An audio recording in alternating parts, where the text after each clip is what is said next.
والصلاة والسلام على سيد المرسلين وعلى آله وصحبه أجمعين.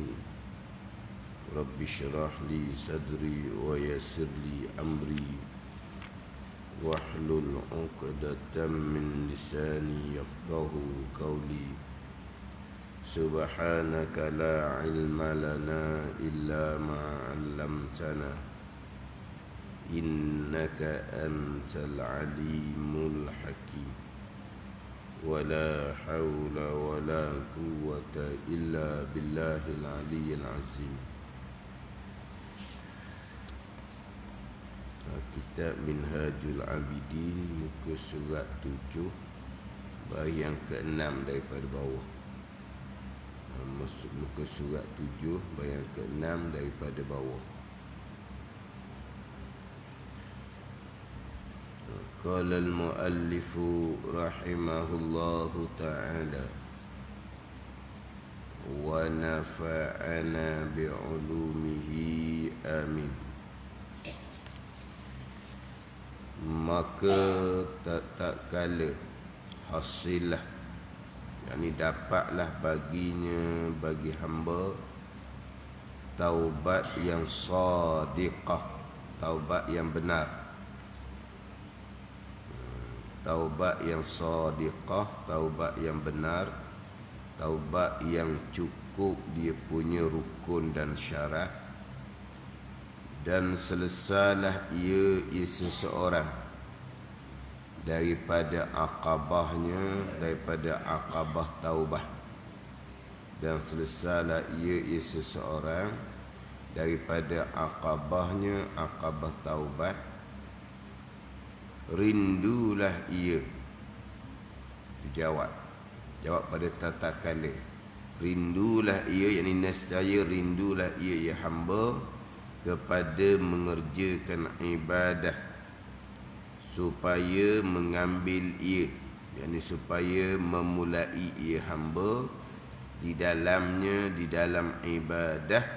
Maka menilik ia, maka tiba-tiba kelilingnya beberapa awaik, yakni yang menegahkan dia, yakni yang menegah akan dia, akan hamba daripada ibadah, yang mengeliling dengan dia, yang melingkungi awaik tadi dengan dia, dengan hamba. Dan tiap-tiap satu daripadanya, daripada awaik, menegahkan daripada barang yang ia hamba hendak mengkosakkan, hendak menujukan. Mana barang yang ia hamba hendak mengkosakkan, bayangnya daripada ibadah, daripada ibadah dengan, daripada ibadah dengan bagai, dengan bagai daripada yang menegahkan, dengan bagai daripada yang menegahkan, yang menegahkan daripada ibadah. Tu dia ada lebih satu kalimah tu. Dengan bagai daripada yang menegahkan dia, daripada ibadah yang menegahkan dia. Ibadah tu tak ada.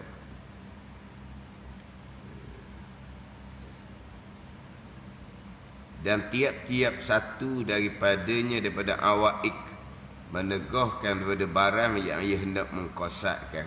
Apa barang yang nak mengkosakkan ni, yang ia hamba nak menuju daripada ibadah.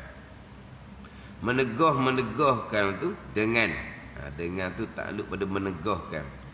Menegahkan daripada barang yang ia hendak mengkosakkan dia daripada ibadah tu. Menegah dengan bagai daripada yang menegahkan, dengan bagai daripada yang menegahkan. Bukan dengan bagai daripada ibadah yang menegahkan. Ibadah tu tak ada. Waktu wak bulat tu. Maka menilik ia hamba, maka tiba-tiba ia awaik empat perkara yang menegah daripada amal ibadah. Pertama, daripada 4 perkara dunia. Kedua makhluk. Dan ketiga syaitan yang menegah daripada amal ibadah. Dan keempat nafsu diri kita sendiri yang menegah daripada ibadah. Maka tatakal hasilah, dapatlah baginya bagi hamba taubah yang sadiqah, taubah yang sebenar-benarnya, taubah yang lengkap dia punya hukuk dia, hak-hak taubah lengkap dia punya rukun dan syarat, dan selesailah ia ya hamba daripada aqabahnya, daripada bonggok taubah. Rindulah ia kepada mengerjakan ibadah supaya mengambil, yakni memulai ia hamba di dalam jalan ibadah. Maka menilik ia ya hamba, maka tiba-tiba keliling hamba beberapa awaik. Apa awaik? Yakni yang menegah akan di akal hamba, yang menggeliling dengan dia. Jadi selesai aqabah yang kedua taubah, untuk memulai ibadah. Ada pula perkara yang awaik dipanggil, perkara-perkara yang menegah kita daripada amal ibadah. Dunia, makhluk, manusia sendiri, syaitan dan nafsu. Ini 4 perkara yang mengganggu kita, yang menghalang kita daripada amal ibadah. Selesai 4 perkara ni pula ni, nak memperbanyakkan ibadah, ada awarid pula di hadapan. Perkara-perkara yang mengganggu kita dalam melakukan amal ibadah. Perkara-perkara yang mengganggu kita dalam amal ibadah. Ini satu aqabah, satu bonggok, 7 aqabah dalam kitab Minhajul Abidin. Yang pertama dahulu aqabatul ilmi. Aqabah ilmu itu yang pertama. Kemudian aqabah taubah yang kedua. Ini aqabatul awaik, perkara-perkara yang menegah daripada amal ibadah, atau aqabah yang ketiga. Kemudian aqabatul awarid, perkara-perkara yang mengganggu kita dalam amal ibadah. Perkara yang mengganggu kita dalam amal ibadah berkaitan dengan mencari rezeki, berkaitan dengan kesukaran dalam kehidupan, berkaitan dengan perkara-perkara yang membimbangkan kita dalam kehidupan, berkaitan dengan kehidupan kita ni tak lepas daripada musibah ujian daripada Allah Subhanahu wa taala. Waktu kena hadapi pula dengan tawakul, kena hadapi dengan sabar, kena hadapi dengan redha, untuk melepasi awarid, perkara yang mengganggu dalam ibadah. Selesai di situ, pergi pada aqabatul bawais, yang membangkit kita kepada mengerjakan amal ibadah dengan khauf dan raja. Khauf, takut akan Allah. Raja, harap akan rahmat dan keampunan Allah. Bicara panjang pula khauf dan raja. Sebab antara khauf dan raja ni kena letak molek, kena duduk jalan yang adil, jalan yang betul, seimbang antara khauf dan raja. Kalau lebih khauf akan menyebabkan seseorang menjadi kunut, menjadi putus asa. Kalau lebih kepada takut semata-mata, kalau lebih kepada harap pula jadi aman. Rasa aman, rasa selamat. Sebab apa? Sebab Allah Ta'ala Maha Pengampun. Rahmat Allah Ta'ala luas. Bila dia harap tu lebih daripada takut, maka timbul aman. Jadi nak letak macam amul antara khauf dan raja.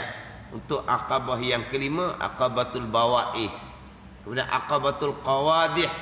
Kemudian yang terakhir, aqabatul hamdi wa syukri. Yang ini dalam kitab Minhajul Abidin. Sesa 7 aqabah inilah kata Imam Ghazali, segelintir yang dipilih oleh Allah Subhanahu wa taala sampai maqam muqarrabin. Selesai 7 aqabah ni, segelintir yang dipilih oleh Allah Subhanahu wa taala naik maqam muqarrabin, maqam aulia. Selesai 7 Aqabah, 7 peringkat. Sekarang ni di awal kitab Minhajul Abidin ni didatangkan 7 Aqabah secara ringkas, secara ijmal. Nanti dia akan bicara satu-satu secara tafsil, secara halusi, dengan ilmunya, dengan taubahnya, dengan awarik, bawais, qawadih, satu-satu tu pula secara terperinci sampai ke habis kitab selesai 7 Aqabah. Ini secara gambaran kasar apakah kandungan yang ada dalam kitab Minhajul Abidin. Dimulai dengan ilmu, kemudian disusuli dengan taubah, yang mana ilmu menjadi asas kepada pembicaraan ke-6 Aqabah. Nak taubah, balik pada ilmu. Untuk mengenal macam manakah yang menegah ibadah daripada dunia. Apakah dunia yang menegah kita dapat amal ibadah? Apa dia dunia? Kembali kepada ilmu. Nak kenal mana dunia, nak kenal mana akhirat. Dunia menegah kita daripada amal ibadah. Kita berada di dalam dunia. Jadi kalau dunia tu menegah kita daripada amal ibadah, kenapa Allah jadikan kita hidup atas dunia sebagai tempat kita buat amal ibadah bekal akhirat? Tiba-tiba dunia tu menegah daripada amal ibadah. Tuhan jadikan kita di dunia. Dunia tempat kita beramal ibadah, yang akan menerima balasannya di hari akhirat. Tiba-tiba dunia tu yang menegah daripada amal ibadah. Dunia tu hak mana? Apa dia takrifan dunia? Tu balik kepada ilmu. Balik kepada ilmu. Kemudian macam mana makhluk manusia ni menegah dalam ibadah pun sama, balik pada ilmu. Syaitan macam mana pula yang menegah kita dalam ibadah?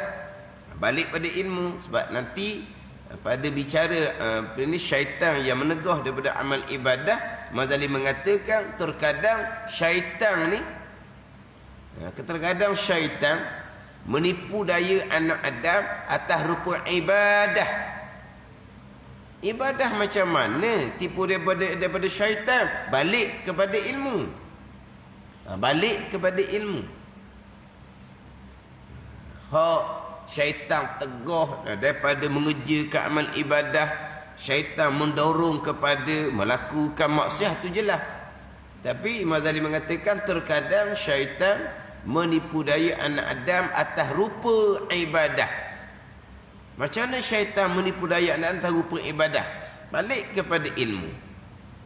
Bicara bab nafsu pula. Nafsu tu diri kita sendiri. Nafsu tu diri kita sendiri. Macam mana nafsu tu menegah kita daripada amal ibadah. Itu semua balik kepada ilmu. Pergi kepada awarik pula, perkara melintang dalam ibadah, nak hadapi dengan tawakul, nak hadapi dengan tafwid, nak hadapi dengan sabar, nak hadapi dengan reda. Itu semua balik kepada ilmu. Apa dia tawakul? Balik kepada ilmu. Apa dia tafwid? Balik kepada ilmu. Apa dia sabar? Apa dia reda? Balik kepada ilmu. Pergi kepada akabatul bawais saya sebut perbulan tadi tu. Pergi pada khauf dan raja. Apa dia khauf? Balik kepada ilmu. Maknanya 7 Aqabah, 6 Aqabah kemudian tu dibina atas Aqabah yang pertama, iaitu ilmu. Kalau tak selesai ilmu, taubah pun tak akan selesai. Aqabah yang kedua, nak hasil, nak dapat taubah yang sadiqah, taubah yang lengkap dia punya hukuk dia, hak-hak tuntutan dia, rukun taubah lengkap, syarat taubah lengkap. Balik kepada ilmu. Tanpa ilmu tidak ada taubah. Sebab taubah ni kita nak meninggalkan jauh daripada Allah kerana melakukan kemaksiatan kepada kita menghampirkan diri kepada Allah Subhanahu wa taala. Apa kemaksiatan? Apa kemaksiatan? Apa derhaka yang paling besar? Makin Mazid akan bicara nanti di bab taubah. Dosa yang paling besar, dosa kufur akidah. Terus lapis lagi dosa ini akidah yang fasik. Akidah Mu'tazilah. Barulah turun kepada dosa furung agama, hak zahir dan hak batin. Dia letak pula situ. Dosa yang pertama dosa kufur. Berpegang dengan akidah yang kufur. Atau pun balik pada ilmu. Nak kenal manakah akidah yang kufur? Orangnya Islam. Hak orang sebab berhala tu, hak tu orang kafir terang-terang. Bukan orang Islam, orang kafir terang-terang. Orang Islam tapi akidahnya kufur. Orang Islam pada zahir tapi akidahnya kufur. Balik pada ilmu, manakah akidah yang kufur? Turun selapis lagi Imam Sali susun bahagian dosa ni, hak akidah yang fasik. Akidah Mu'tazilah yang tidak dihukumkan kafir tapi dihukumkan fasik lagi mau bertadek. Akidah yang fasik Imam Sali kata akidah yang bid'ah. Atau hak nombor 2, pegangan-pegangan Mu'tazilah. Barulah turun kepada hak dosa-dosa furung agama. Dosa tinggal semayang, dosa tinggal puasa, dosa riak, dosa ujub, dosa takabur, dosa hasad. Jadi nak kena dosa pahala. Sebab apa? Sebab taubah ni kita nak kembali daripada jauh daripada Allah dengan kita menghampirkan diri dengan Allah, dengan kita melakukan ketaatan dimulai dengan akidah yang sebenar. Akidah Ahlussunnah wal Jamaah. Kita nak kembali kepada melakukan amal ibadah yang sempurna zahir fiqhnya, yang sempurna batin tasawufnya, ilmu. Tak ada ilmu tidak panggil, tak ada taubah. Tanpa ilmu tidak ada taubah. Man la yutlibal ilm falaysa bitaib. Sesiapa yang tidak menuntut ilmu, dia tidak ada taubah. Tidak ada. Taubahnya macam mana? Kalau mengekali akidah-akidah yang terpesong. Taubahnya macam mana? Amal ibadah yang tidak melengkapi dia punya syarat-syarat rukun. Itu bukan amal ibadah, itu dosa besar. Taubahnya macam mana? Kalau mengekali riak, ujub, takabur, hasad, tak ada taubah. Lepas tu buat amal ibadah sunat banyak-banyak tu sama sekali tidak akan diterima oleh Allah Subhanahu wa taala. Tanpa taubah, amal-amal ibadah kita tidak akan diterima oleh Allah. Imam Ghazali buat perbandingannya, tuan hutang tidak akan terima hadiah. Tuan hutang tidak akan terima hadiah. Ini buat bandingan. Taubahnya tidak. Kemudian perbanyakkan amal sunat, Allah Ta'ala terima? Tidak akan terima tanpa bertaubah terlebih dahulu. Hutang tak bayar tapi hantar hadiah, tuan hutang terima hadiah. Hutang nampak raya tak bayar dah nampak rayanya, tapi dia takut kita marah ke dia, dia pun hantar hadiah. Tuan hutang pun kata tak apa dah, hutang tak bayar pun janji beri hadiah. Ada tuan hutang gitu? Kalau ada beritahulah, senang boleh pergi berhutang ke dia. Tak payah bayar, atau hadiah je. Marah dia orang lah. Oh, nak buat baik atau hadiah. Hutang mana? Hutang tu wajib bayar. Hadiah tu sunat je. Hutang tu wajib bayar. Tiba-tiba hutang tak bayar atau hadiah. Mazali kata, tuan hutang tidak akan terima hadiah. Allah Ta'ala tidak akan terima amal-amal ibadah sunat kita tanpa kita bertaubah kepada Allah Subhanahu wa taala berdosa-dosa yang kita lakukan. Tapi nak taubah itulah pokok pangkalnya ilmu. Taubah daripada akidah yang kufur, taubah daripada akidah yang bid'ah, kemudian taubah daripada dosa-dosa furung agama, hak zahirnya dan hak batinnya. Itu dosa furung agama. Imam Ghazali dia letak dosa ni selevel ni kena taubah belaka. Bukan hanya taubah satu dosa, dosa lain tidak bertaubah. Dia tidak akan dikira. Dia kena taubah mana-mana dosa yang selevel tu kena taubah belaka. Kalau dulu tinggal semayang, dulu tinggal puasa, di masa yang sama bersembahyang, di masa yang sama berpuasa serta mengqadakkan kembali sembahyang puasa ditinggalkan. Tak ada ni. Pada masa dahulunya tinggal ikhlas, tinggal syukur. Di masa sama kena ikhlas, kena syukur. Baru dia panggil taubah. Bukan taubah zahir saja, hak batin tidak. Tak panggil taubah. Hak satu level ni kena taubah belaka.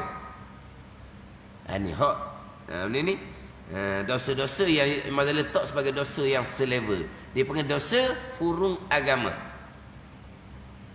Maknanya kalau orang sudah bersembahyang, berpuasa, tapi masih lagi belum ikhlas, belum syukur, belum sabar, belum tawakul, belum redha, hak perintah syariat batinnya, orang yang bersembahyang puasa ni belum lagi bertaubah. Orang yang meninggalkan dosa zahir, dia meninggalkan dosa berjudi, dia meninggalkan dosa minarok, tapi dosa riak, dosa ujub, dosa takabur masih lagi dia kekali. Dia tak panggil orang taubah lagi. Walaupun zahirnya ditinggal dah berjudi, ditinggal dah minarok. Sebab apa? Itu dosa satu level Imam Ghazali tahu. Berjudi dosa besar, minarok dosa besar, riak, ujub, takabur, hasad dosa besar. Taubah tinggal belaka dosa besar tu. Jangan hanya tinggal dosa besar berjudi, tinggal dosa besar minum arak, dosa besar riak, ujub, takabur, hasad, tidak ditinggalkan. Tak panggil taubat ni. Mana ni? Macam tadilah, sembahyang, bersembahyang dah, berpuasa dah. Hak taat batin macam mana? Hak tu taat zahir, sembahyang puasa. Hak taat batin macam mana? Masih lagi belum ditunaikan. Tak panggil taubah. Walaupun zahir dia semayang, walaupun zahir dia berpuasa.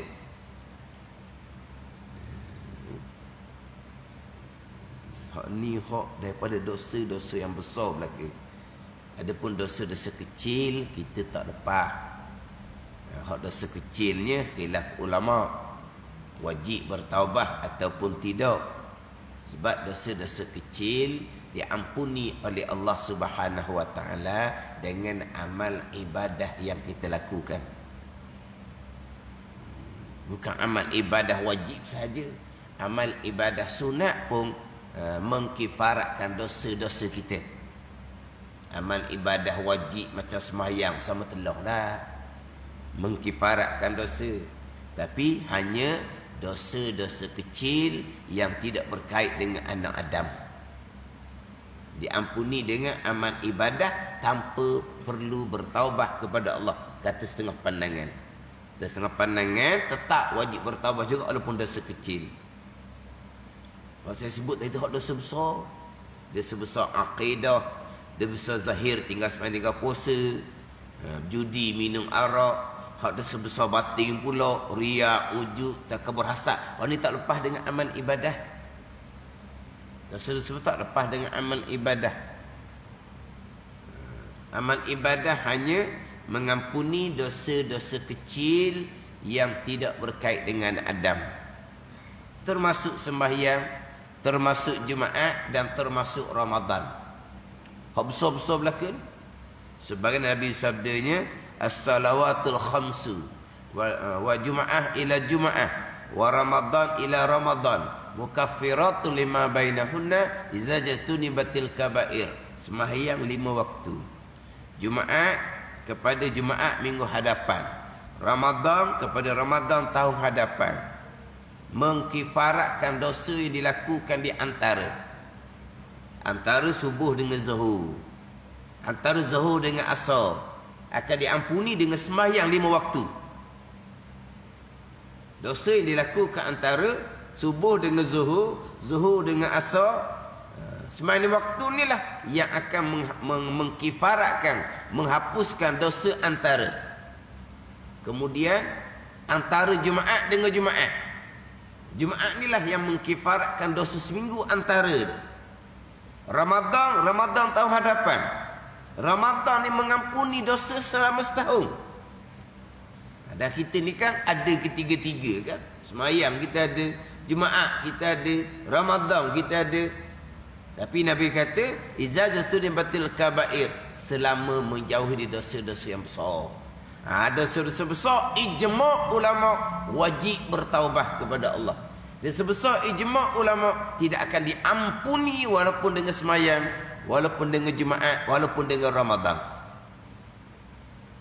Yang diampuni dengan amal ibadah ni dosa kecil yang tidak berkait dengan anak Adam. Dosa anak Adam pun tak lepas juga dengan amal ibadah. Wa imma haji mabrur sekalipun tidak dapat mengkifaratkan dosa kita sesama kita. Dosa kita sesama kita tidak akan diampuni dengan amal ibadah yang kita lakukan. Nak selesai hak dosa-dosa besar, nak selesai hak dosa-dosa kita sesama kita. Kemudian kita perbanyakkan amal ibadah, kita tidak maksum akan sentiasa berlaku dosa-dosa kecil daripada mata, daripada telinga, daripada lidah, daripada kaki tangan. Berlaku dosa-dosa kecil akan diampuni dengan amal ibadah yang kita lakukan. Tapi sebelum tu kena taubat sekalian dosa-dosa yang besar. Pertama sekali dosa besar akidah, pergi pada dosa besar hak furung agama, cabang agama. Tapi dalam kitab Minhaj dia akan panjang bicara dosa-dosa dengan anak Adam, dia panjang. Dosa anak Adam lah yang paling panjang bicara. Dosa kerana meninggalkan kefarduan sembahyang puasa, zakat contohnya, hanya pendek saja, maka hendaklah diqadakkan sedapat mungkin, gitu je. Dan kita minhaj kena qadak. Sembahyang kena qadak, puasa kena qadak, setakat tu je. Lepas tu nak qadak macam mana sembahyang puasa, lepas tu kena balik dalam kitab Iqah. Nak qadak sembahyang, puasa, zakat yang tidak bayar tu kena balik dalam kitab Iqah. Dan Iqah akan susun. Hak panjang dalam kitab Minhaj ni adalah dosa kita sesama kita. Dosa pada agama. Kerana mudah mensyirikkan orang, mudah membid'ahkan orang, mudah nak mengkhurafatkan orang. Ini dosa sesama kita. Dalam bab agama, dalam bab diri. Dan bab diri ni dok lah kitanya dah. Dosa mencederakan orang. Kalau bab diri, kalau masa muda-muda kita pernah pukul orang, kita wajib kena pergi minta maaf dengan dia. Kena pergi minta maaf. Itu cerita masa tengah nano dulu, betul. Tapi kena pergi jumpalah dengan dia je. Sama-sama tua dah kan, kena minta maaf. Kena minta maaf. Wajib kena minta maaf. Ni tak pernah minta maaf. Sebaliknya, dia berbangga-bangga pula. Dia tak pernah minta maaf. Tapi sebaliknya, berbangga-bangga pula. Oh, kita masa muda dulu, silap sikit je makan napa. Bekengnya dia. Tua tu, orang tolak sikit ubah dah. Dia cerita masa muda dia bekeng. Pukul orang, lepas orang. Minta maaf ke tak? Tak minta maaf. Duduk masjid, tak ambil taubah. Kemudian kita cerita pula maksiat kita pada orang lain, haram pula tambah dosa lain pula dah. Haram kita menceritakan dosa-dosa lampau kita kepada orang lain. Haram. Dosa-dosa lampau kita wajib sembunyi. Orang lain tu siapa sekalipun. Suami diharamkan cerita dosa lampau kepada isteri. Isteri diharamkan cerita dosa lampau pada suami. Tak, nak jujur ni, nak jujur, nak kena cerita ni sejarah lampau masing-masing. Kemudian terimalah kedudukan diri masing-masing. Haram cerita seumpama tu. Okeylah. Pada masa tengah gila lagi tu, okeylah. Tengah gila, tengah nak sangat. Dia pun ceritalah kejahatan dia lampau. Orang ni pun cerita kejahatan dia lampau. Okeylah. Dah, tengah gila ni, tengah betul-betul nak.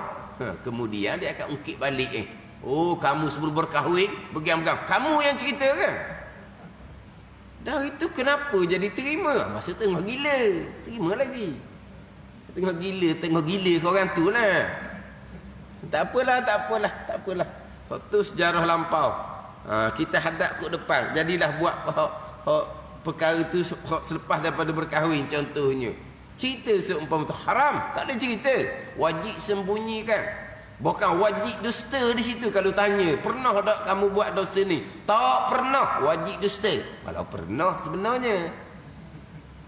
Wajib dusta. Kalau orang tanya kita dosa lampau. Ni cerita dosa lampau berdosa. Jangan cerita dosa lampau. Ada satu program tu. Program berbentuk motivasi. Yang bawa tu nama ustaz juga. Tapi bukan orang ngaji agama. Bukan bidang agama. Tapi nama mudah letak nama ustaz. Program dia tu masing-masing cerita dosa lampau. Suami cerita dosa lampau, isteri ada di situ. Isteri pula cerita dosa lampau, suami ada di situ. Depan orang ramai ada YouTube dalam ada video pula tunjuk. Lepas tu menangis-nangislah suami isteri minta maaf sesama dia ni pula. Ni semua karut belaka ni. Tapi ustaz yang bawa tu bukan ustaz. Dia bukan aliran agama. Dosa jangan cerita pada orang. Kita dengan Allah Subhanahu wa taala. Maknanya cerita ke orang. Tapi minta maafnya tidak kepada orang yang kita pernah cederakan. Tu dosa dalam bab diri. Dosa dalam bab harta. Kena kira molek tu. Dalam bab harta kita dengan orang, hutang tak bayar, kena kira molek tu. Kalau tidak, bayar dengan pahala di hari akhirat akan jadi muflih. Tak apa, tak bayar atas dunia pun tak apa. Bayar dengan pahala di hari akhirat. Sebab pahala kita banyak. Habis dah pahalanya. Bayar hutang kita dengan orang. Tak ada dah pahala. Dosa dengan anak Adam ni masa lagi banyak. Dosa orang yang kita buat salah dengan dia akan letak atas orang yang melakukan dosa atas dunia ni. Tak ada benda lah. Hak ni hak ditakuti ni pada masa hisab. Kan dia ada hisab kan? Dia ada mizan kan? Ni akidah kita ni. Ada hisab, ada mizan. Antara hisab dengan mizan ni, hisab dahulu barulah mengiringi dengan mizan. Terima suratan amalan, hisab, mizan. Maknanya kalau tanpa hisab terus kepada mizan, timbang, kemungkinan banyak kebajikan daripada kejahatan kitanya. Tapi mizan selepas hisab. Masa hisab ni lah bayar. Tak ada ni. Maknanya kalau tanpa hisab terus kepada mizan, timbang, kemungkinan berat kebaikan daripada kejahatan. Tapi mizan, timbang selepas hisab. Masa hisab ni lah dosa-dosa kita sesama kita akan dibayar dengan pahala. Bila pahala habis, dosa yang orang kita ada salah tu akan diletak pula kepada catatan kejahatan kita. Timbang tak ada apa dah lah. Berat belah kiri, sebelah kejahatan, neraka lah. Tu punya apa? Muflis. Tengok baik tu, dosa dengan anak Adam tu. Dalam bab harta. Lepas tu macam mana kalau kita tak mampu apa semua ni, dan kita dia akan susun satu peringkat. Kita tak mampu dah. Memang kalau kita hutang banyak kita, tapi kita sekarang kodoh-kodoh boleh hidup je. Kodoh-kodoh boleh hidup. Nak bayar hutang macam mana?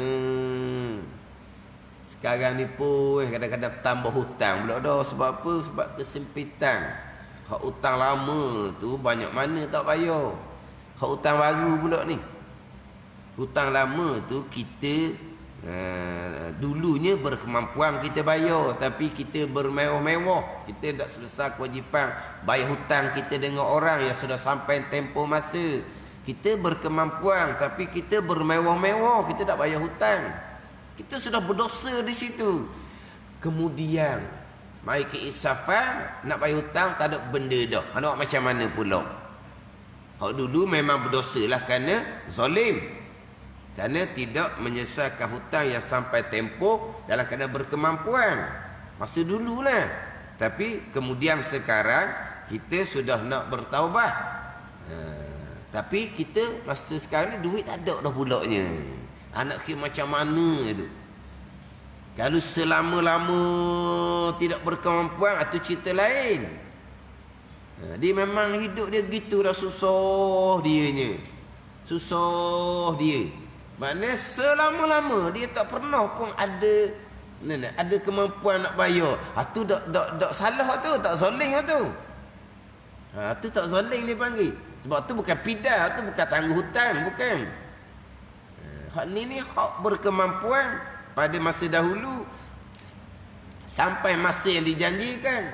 Tapi dia joli. Dia pergi perhabis kok lain. Pada ni. Kemudian mai ke insafan, duit tak ada pula. Anak kira macam mana tu? Sebab dahulu dia bersalah. Sekarang dia sudah nak bertaubat, tapi dia tak mampu nak bayar. Dan kita ambil dah, dia akan cerita. Satu pekat. Ini ilmu yang wajib kita kena belajar belaka. Pada ni. Dosa dalam bab kehormatan, dosa dalam bab maruah, dengan umpatan, dengan fitnah, dengan maki hamung. Sesama kita ni, itu dosa anak Adam dalam bab dia panggil maruah, dia panggil.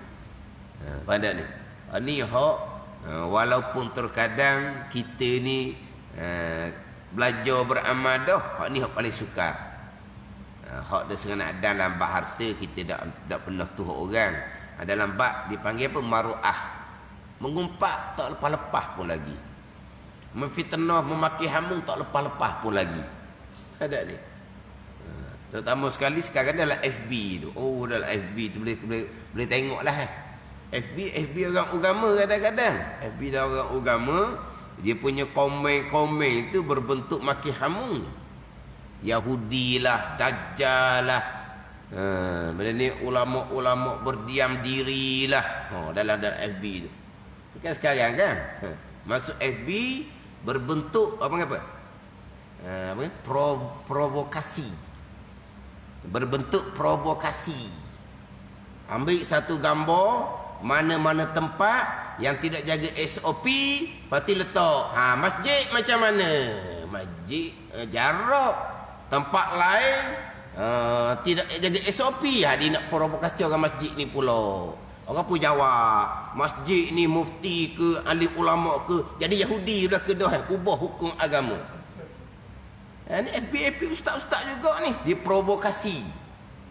Lepas tu orang komen tu macam-macam, dia tak padang pun. Dia tak padang pun, tapi komen tu ada dengan umpatan, fitnah, maki hamu. Komen tu orang lain, bukan ustaz tuan punya FB, tapi FB dia tak padang, jadi hak dia lah. Dia provokasi. Ada ni. Ambil gambar orang langgar SOP, lepas tu masjid macam mana? Masjid masih lagi jarak. Sebab apa? Mata ada komen tu ada. Yahudi lah, Dajjal lah. Macam-macam tu dalam tu komen. Siapa yang provokasi mula-mula? Orang agama. Ambil gambar tempat-tempat yang tak ikut SOP tu. Tak jaga penjarakan tu. Macam mana? Ada siapa tengok bola semalam? Ada tak? Tak ada kita tak. Tengok bola kan, bola semalam kan? Ada penjarakan ke tak? Tak ada. Lepas tu masjid penjarakan. Stadium tak penjarakan. Pergi kotor stadium tu yang dok konsep masjid. Pergi kotor stadium tu. Kalau tak ikut SOP tu. Dia takak seorang-seorang tu. Denda 1,000 seorang. Banyak mana dah kerajaan beli duit. Lepas tu nak ganggu masjid buat apa? Dah masjid ikut SOP. Tu disiplin. Lepas tu tempat lain. Itu dia tak ikut SOP. SOP sama aja. Dia masjid di mana. Tapi mereka tak ikut SOP. Tangkap mereka lah. Apa-apa nak provokasi kita di masjid. Kita di masjid ni. Duduk jarak ni pun ada lagi orang tua-tua yang takut. Orang tua-tua yang ada apa kan? Penyakit-penyakit tu lah. Pun masih lagi takut. Ada orang tua-tua tak mari masjid lagi. Sebab apa? Dia orang tua, dia banyak penyakit, dia tak berani. Tu jarak dah tu. Bayang kalau kita rapat. Hari tu main rapat. Batuk je orang sebelah, nak terbang lalu dah rasanya. Dengan suasana sekitar sekarang ni kan 4,000, 5,000, 6,000 sehari ni. Kita rapat macam mana? Bertambah ramai ada jemaah ke ataupun macam mana? Tak ada orang nak semain jarak ni, tak ada orang nak. Tapi situasi yang macam mana? Situasi sekarang kita nak rapat, akan bertambah ada jemaah ke tidak kalau kita rapat kasar? Bertambah takut orang nak pergi masjid ni. Jarak tu pun ada orang tak mari. Ya adalah dia punya alasan dia. Anak-anak kata mak ayah mai rumah sudahlah, mak ngayah jemaah di rumah je dah lah. Boleh jemaah juga mak ngayah kata. Mak ngayah tu tua dah, penyakit pula banyak kata. Ada. Masa orang tua seumpama ni. Dia pun sekelamin berjemaah di rumah. Sekelamin ni kaki masjid tu dah kadang jarak. Kalau rapat macam mana? Ada tu pun mikir dah. Dah. Sekejap batuk orang sebelah. Sekejap batuk ni rapat macam mana kau? Boleh bertambah ramai orang masjid? Dah. Ni tulisan-tulisan ni berkaitan sesama anak Adam ni ingat baik. Ada maki hamu lah, Yahudi lah, Dajjal lah, apa semualah. Ulama-ulama mufti-mufti ni semua jadi syaitan bisu belaka dah. Tak berani menegur pemerintah yang mengubah hukum agama, semayang dengan jarak. Lepas tu tunjuk tempat-tempat hak tak ikut SOP tu. Dia nak provokasi hak masjid. Maknanya, pergi serang tempat tu. Jangan nak konsep masjid ni. Masjid berdisiplin. Tempat yang tak ada disiplin, hak tak ikut SOP tu kata, pergi takak seorang-seorang, 1,000 seorang kerajaan boleh duit. Dia lebih dari 1,000. Banyak pun apa, takak lagi lah. Kan gambar ada. Ambil gambar.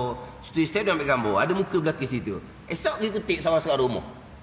Hak tak agak SOP tu. Ambil lah 2-3,000 seorang. Ya, yang nak provokasi masjid apa? Mana kita semayang ni dah keadaan seumpama ni rasa macam diperbodohkan. Tak semari dah berjemaah di masjid kalau rasa bodoh kok. Dia rasa macam diperbodohkan. Sebab apa? Tengok di luar tu macam mana orang tak ikut SOP itu di luar. Dan kita kena jaga sebab walaupun kita tu ustaz, tapi dalam komen tu orang tu dengan maki hamu. Itu dosa anak Adam, dia ingat baik. Muflih di padang mahsyar. Yang kita provokasi itu tidak boleh menyelesaikan masalah. Kita menambah dosa kita pula sebab kita tuang FB itu sendiri.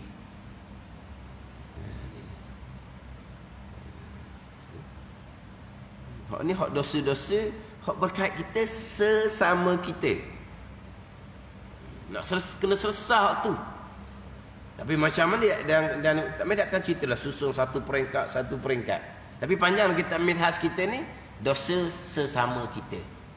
Dosa sesama anak Adam. Kena selesai wajib tu. Melengkapkan rukun taubah, syarat taubah, dosa sesama kita.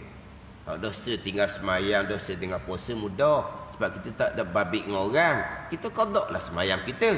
Kita qadaklah puasa kita. Balik pada ilmu fiqh lah nak qadak macam mana. Tapi waktu kita dengan Allah, tak kait dengan siapa-siapa. Ada setengah dan kita kena minta maaf. Kena minta maaf, minta halal. Ini hak wajib lah ke ni. Hak dosa-dosa yang tidak akan diampuni dengan amal ibadah fardu yang kita lakukan. Walaupun sembahyang 5 waktu, walaupun sembahyang Jumaat, walaupun puasa Ramadan sekalipun. Barulah selesai hak berkait dengan hak taubah daripada dosa-dosa, dengan taubah yang sadiqah, dengan taubah yang sebenar. Barulah kita nak pergi pula kepada mengerjakan ibadah, memulai ibadah, maka menilik ia hamba, maka tiba-tiba kelilingnya beberapa awaik, yakni yang menegahkan daripada amal ibadah, yang mengeliling dengan hamba, melingkungi hamba. Dan tiap-tiap satu daripada awaik itu menegahkan daripada barang yang ia hamba hendak mengkosakkan, nak menuju mana barang tu daripada ibadah.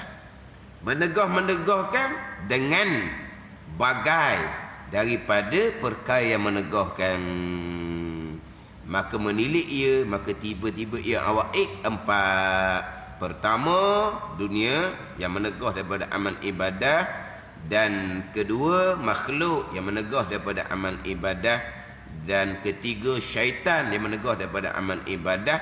Dan keempat, nafsu yang menegah kita dalam ibadah. Dalam kitab Minhaj ni sangat panjang bicara berkaitan dengan nafsu. Sangat panjang bicara berkaitan dengan nafsu yang menegah daripada amal ibadah. Dunia boleh kita zuhud, makhluk manusia kita boleh uzlah, asingkan diri. Syaitan kita lawan, sebab syaitan di luar. Nafsu adalah diri kita sendiri. Dunia kita boleh berpaling hati, sebab dunia ni luar. Manusia kita uzlah, kurangkan kita manusia, sebab manusia ni orang luar. Syaitan pun daripada luar. Nafsu adalah diri kita sendiri. Jadi macam mana nak hadapi halangan daripada nafsu? Nafsu cukup panjang dalam kitab Minhaj ni, dalam 20 muka surat lebih. Terjemahan Syekh Daud ni 20 muka surat lebih bicara bab nafsu. 20 muka surat lebih. Satu muka surat banyak mana? Lebih daripada 20 muka surat bicara berkaitan dengan nafsu yang menegah kita daripada amal ibadah.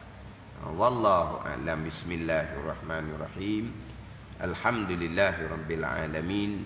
Wassalatu wassalamu ala sayyidil mursalin wa ala alihi wa sahbihi ajma'in. Allahumma iftah alaina futuhal arifin. Allahumma allimna ilma akdamin wa fahimna famasabikin warzuqna ruqat talibin. Allahumma zidna ilman wa alhiqna bis salihin.